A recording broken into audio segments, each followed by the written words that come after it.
If you want to separate yourself from every other salesperson on the planet, you work with those premeditated no's.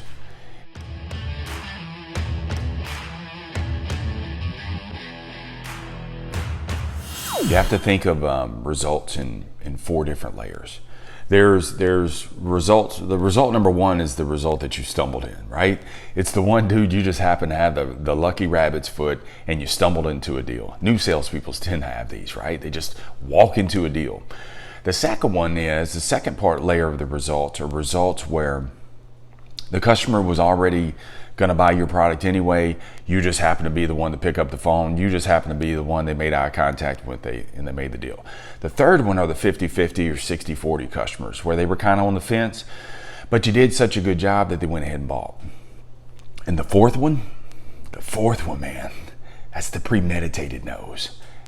If you want to separate yourself from every other salesperson on the planet, you work with those premeditated no's. If you want to make more sales, then you've got to be able to make different results. It's the making of the result I like to think of. So the premeditated no's, let me tell you what I love about the premeditated no's. I don't have to wait for the punchline. That's the customer. I don't have to work an hour, 2 hours into a deal, and then the customer tells me no. They told me no right off the bat.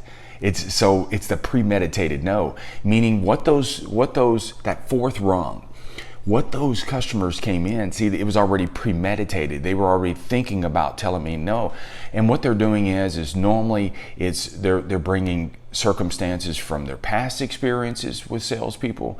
They're bringing their past luggage, the broken promises, even the salesperson they just got finished talking to down the road. They bring all this premeditation and they bring it in and they tell me no right off the bat. Dude, I didn't even get my name out of my mouth and they already told me no. I'm not buying today. I'm not even a year even in the market. I'm paying cash. I don't want your financing options. I have my own financing set up. I don't even want any additional services or products that you offer. This is a no, no, no, no, no. And let me tell you what most salespeople do. Most salespeople buy the no. They buy the first no from the customer. So they work within that no. So based within that no, they say, well, I gotta do what I'm told. So they tell me that I gotta offer you something. So what happens is you say, well, I'm supposed to offer you this. No. Okay, yeah, it's a no. And what we do is we work within that no. Or we say, yeah, it's got some additional options. And yeah, there's other colors that are available. And yeah, you could get the panoramic sunroof. We just kind of lay in the presentation and we present as if it's a no. And if you present as if it's a no, of course it's going to be a no. It's going to stay a no.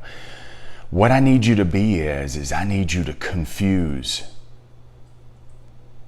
Let me repeat that. I want you to confuse the no, not the customer. Don't confuse the customer, but I want you to be a disruptor.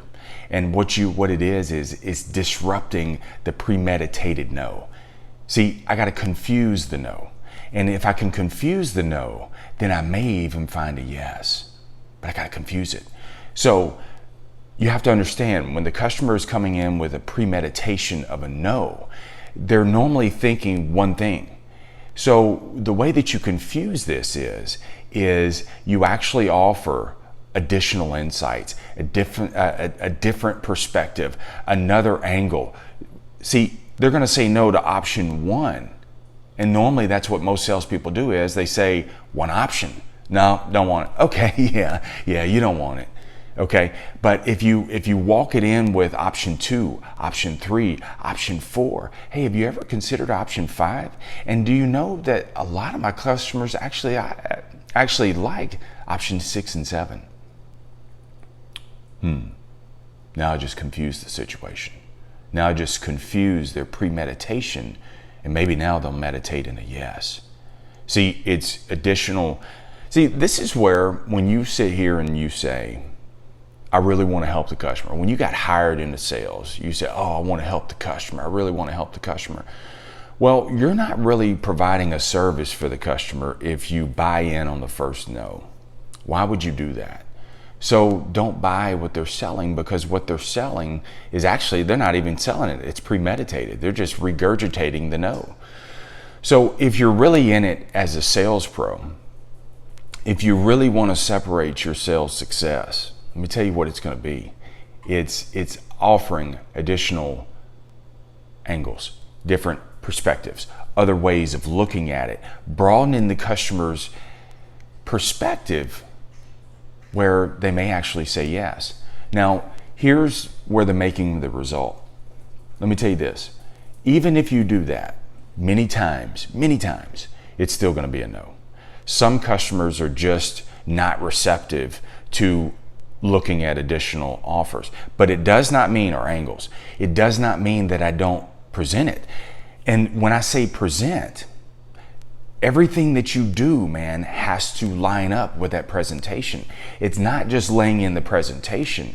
It's also laying in the presentation with your body language, with your eyes, with your expression, with your verbiage, and even with your counter moves. See, I don't buy the first no. Customers are coming in with the premeditated no. That's a knee-jerk no. That's the one that's the easiest one to put out there. Now I got to earn some more no's.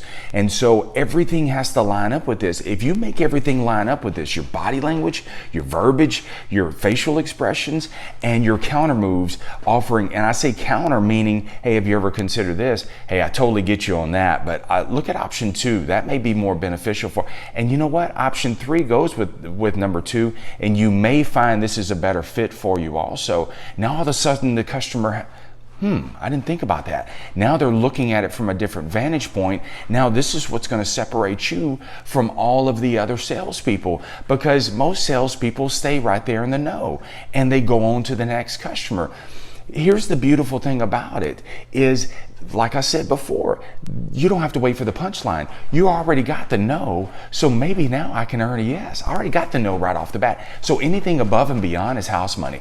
Anything above and beyond is lagniappe. And let me tell you, you're going to find, some of these are not going to work. You're going to find some customers that are premeditated. They're not going to change their meditation at all. You still lay it in there. You still offer different angles. And then if they say no, okay, it's cool. They didn't say no because I didn't offer them additional things. That's just, they're just not receptive to it. They just said no, and that's what it is. It's no. But it wasn't because I didn't offer a full scope. I didn't offer a full variety for them to actually consider.